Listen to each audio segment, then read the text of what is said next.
नमः। श्री सरस्वत्यै नमः। ओम श्री परमात्मने नमः। श्री जानकी वल्लभो विजयते तराम। श्री राम कथा रस रसिक प्रभु भव शंभुनाथ हनुमान। प्रेम सहित आसन धरहूँ सुनहु कथा करुगान। श्यावर राम जय जय राम मेरे प्रभु राम जय जय राम। श्रीमद् वाल्मीकि रामायणे बालकांड त्रयोविंशः सर्ग। श्री विश्वामित्र जी सहित श्री राम और श्री लक्ष्मण जी का सरयू गंगा संगम के समीप पुण्य आश्रम में रात को विश्राम करना आज का प्रसंग है। प्रभातायाम तो शरवयाम विश्वामित्रो महामुनिः अभ्यभासते काकुतस्थौ शयानो पर्णसंस्तरे।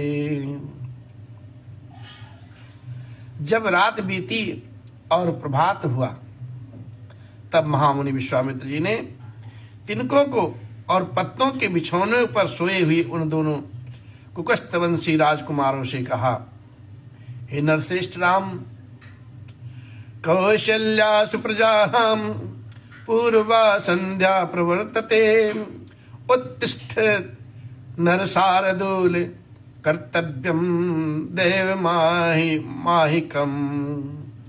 हे नरश्रेष्ठ राम, तुम्हारे जैसे पुत्र को पाकर के महारानी कौशल्या सुपुत्र जननी कही जाती हैं। ये देखो, प्रातः काल की जो संध्या का समय हो रहा है, उठो और प्रतिदिन किए जाने वाले देव संबंधी कार्यों को पूर्ण करो। इस प्रकार से विश्वामित्र भगवान की आज्ञा अनुसार भगवान राघवेंद्र सरकार उठते हैं और तस्य रसे परमोदारम वचा श्रुत्वा नरोत्तमौ अस्नात्वा कृतोदको वीरो जपेतुः परमं जपम। महर्षि का यह परम उदार वचन सुन करके उन दोनों नरश्रेष्ठ वीरों ने स्नान करके देवताओं का तर्पण किया है और फिर वे परम उत्तम जपनीय मंत्र गायत्री का जाप करने लगे। इस प्रकार से कृतान्निको महावीर्यो विश्वामित्रं तपोधनम अभिवादाते संहृष्टो गमनायाभि ततस्तुतः। नित्य कर्म समाप्त करके महापराक्रमी श्री राम और लक्ष्मण भैया अत्यंत प्रसन्न हो तपोवन गुरु विश्वामित्र जी को प्रणाम करके वहां से आगे जाने को उद्यत हो गए, तैयार हो गए। तो प्रयान्तु महावीर्यो दिव्याम तिरुपथगाम नदीम द्वादशास्ते ततस्तत्र सर्वयाः संगमे शुभे। और जाते जाते उन महाबली राजकुमारों ने गंगा और सरयू के शुभ संगम पर पहुंच करके वहां दिव्य त्रिपथगा नदी गंगा जी का दर्शन किया। और तत्राश्रम पदम पुण्य मृषेणाम भावितात्मनाम बहुवर्ष सहस्राण्ये तप्यताम परमं तपः। संगम के पास ही शुद्ध अंतःकरण वाले महर्षियों को एक पवित्र आश्रम था। संगम के तट पर शुद्ध अंतःकरण महर्षियों का एक पवित्र आश्रम था, जहां वे कई हजार वर्षों से तीव्र तपस्या कर रहे थे। तम दृष्ट्वा परम प्रीतो राघवो पूर्णिमाश्रमम उचस्तम महात्मनम विश्वामित्रमिदं वचः।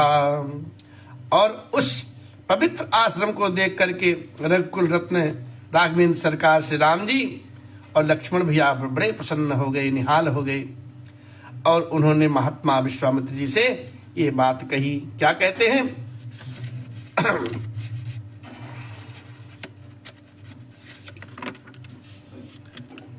पूछते हैं गुरुदेव भगवान से, कस्यायामाश्रमं पुण्यः को त्वमेस्मन् वसते पुमान् भगवन् श्रुते त्वमिश्रावः परम कौतूहलम हिनो।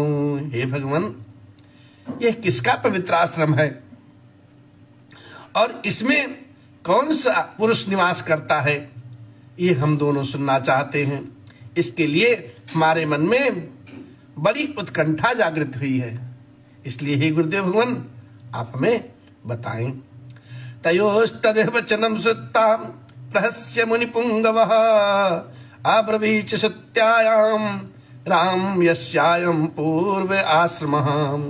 और उन दोनों का यह सुंदर वचन सुन करके मुनिश्रेष्ठ विश्वामित्र जी मुस्कुराते हुए बोले, हे राम, ये आश्रम पहले जिसके अधिकार में रह रहा है उसका परिचय देता हूं, ध्यान पूर्वक सुने।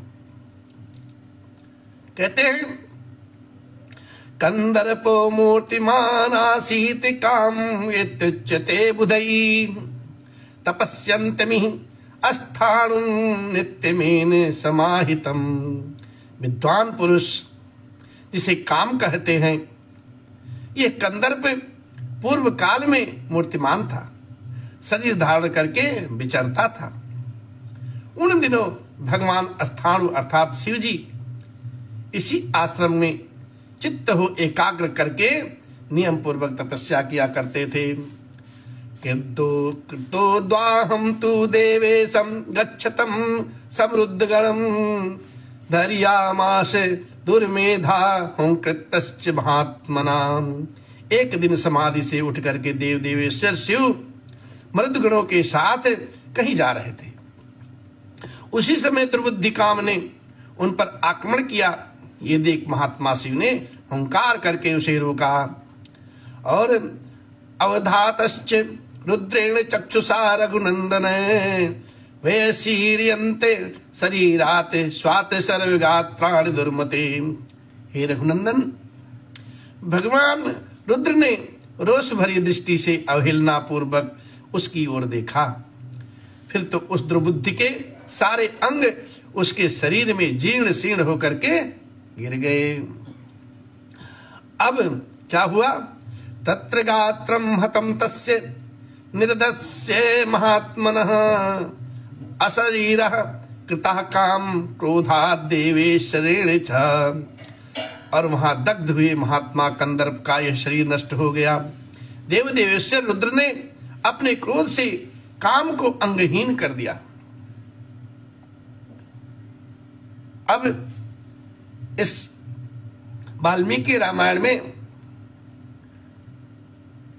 काम को भस्म भगवान शिव कैसे करते हैं और गोस्वामी जी महाराज द्वारा जो रचित श्री रामचरितमानस है वहां की कथा कुछ और है। लेकिन विवेक संकोच बस ये महाकाव्य में पहली बार पठन कर रहा हूं, इसलिए अभी इस बारे में हम कुछ नहीं कह सकते, सिर्फ इसका अनुसरण कर रहे हैं जिससे आप सबको अच्छा भी लगे और हमारे अंदर भगवान की भक्ति ऐसे बढ़ती रहे, जिज्ञासा उठती रहे, भगवान के चरणों में अनुराग बनता रहे। आप सभी जन का, आप समस्त जन का, भैया का हम पर ओतप्रोत प्रेम बना रहे। इसी भाव से ये पठन, ये महाकाव्य का मैं दर्शन कर रहा हूं। अब आगे लिखते हैं, तत्र गात्रम हतम तस्य निर्दग्धस्य महात्मनः असशरीरस्य कृते कामा क्रोधाद देवेश्वरेण अंगनश अंगः अनंगः इति विख्याते तदा प्रभृति राघवः स चांग विषयः श्रीमान यत्रांग शामोचः। राम तभी से यह अनंग नाम से विख्यात हुआ। शोभाशाली कंदर्प ने जहां अपना अंग छोड़ा था वह प्रदेश अब अंग देश के नाम से विख्यात है। तस्याश्रमः पुण्यस्त्यस्य मे मुनियः पुरा शिष्या धर्म परा वीर तेषाम पापम न विद्यते। और यही वही उन्हीं महादेव जी का पुण्य आश्रम है। हे वीर, ये मुनि लोग पूर्व काल में उन्हीं स्थान के धर्मपरायण शिष्य थे। इनका सारा पाप अब नष्ट हो गया है। इस प्रकार से इहाद्य रजनीं राम वशेव शुभ दर्शन पुण्यो सरितोर मध्य स्वस्तिश्याम हे वयम। शुभ दर्शन राम। विश्वामित्र महाराज जी कहते हैं, हे राम, ये तो शुभ दर्शन है। आज की रात हम लोग यहीं इन पुण्यशालिला सरिताओं के बीच में निवास करें। कल सवेरे इन्हें पार करेंगे। अविगाच्छामहे सर्वे शुचियः पुण्यमाश्रमम् ये वासः परो अस्माकं सुखं वत्यास्यामहे निशाम् अस्नातश्च कृतज्ञपायाश्च हुतहव्या नरोत्तमम्। अब हम लोग पवित्र होकर के इस पुण्य आश्रम में चलते हैं। यहाँ रहना हमारे लिए बहुत ही उत्तम होगा। हे नरश्रेष्ठ राम, यहाँ स्नान करके जप और हवन करने के बाद हम रात में बड़े सुख से रहेंगे। इस प्रकार से तेषां संवदतां तत्र तपो तपो दीर्घेण चक्षुषा विज्ञाय परम प्रीता मुनियो हर्षमागनमनम। वे लोग वहां इस प्रकार से आपस में बातचीत कर ही रहे थे कि उस आश्रम में निवास करने वाले मुनि तपस्या द्वारा प्राप्त हुई दूरदृष्टि से उनका आगमन जान करके मन ही मन बड़े प्रसन्न हुए और उनके हृदय में हर्ष जनित उल्लास छा गया। और इसके बाद में तीनों आश्रम में पधारते हैं और फिर अर्घ्यपाद्यम तथा आतिथ्यम नैवेद्य कुशिकात्मजे राम लक्ष्मणयोः पादाश्च कुर्वन्नतीथि अतिथि क्रियाम। उन्होंने विश्वामित्र जी को अर्घ्य, पाद्य और अतिथि सत्कार की सामग्री अर्पित करने के बाद श्री राम और लक्ष्मण का भी आतिथ्य सत्कार किया है। तत्पश्चात सत्कारम समुन प्राप्य कथाभिरविञ्जयन्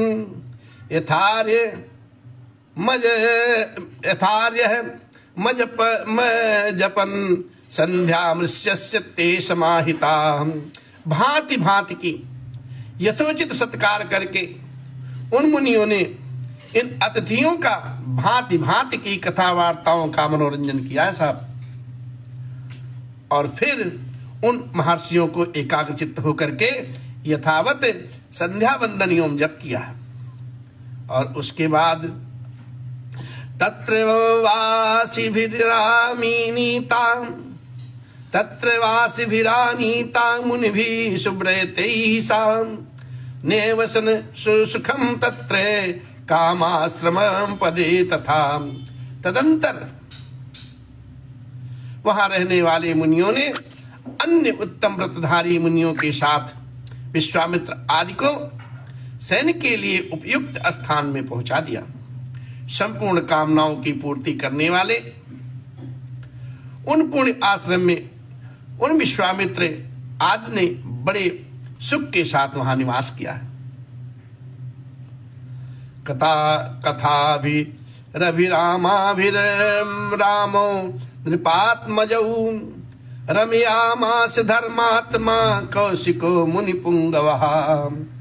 और इस प्रकार से धर्मात्मा मुनिश्रेष्ठ विश्वामित्र जी ने उन मनोहर राजकुमारों का सुंदर कथाओं द्वारा मनोरंजन किया है। भांति भांति की कथाएं गुरुदेव भगवान सुनाते हैं। राम और लक्ष्मण भैया बड़े प्रेम भाव से सुनते हैं।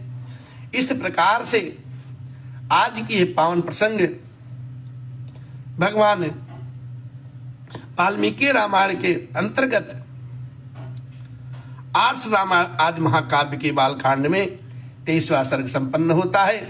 भगवान राघव की इच्छा रही कल फिर कथा कहेंगे। और जो भैया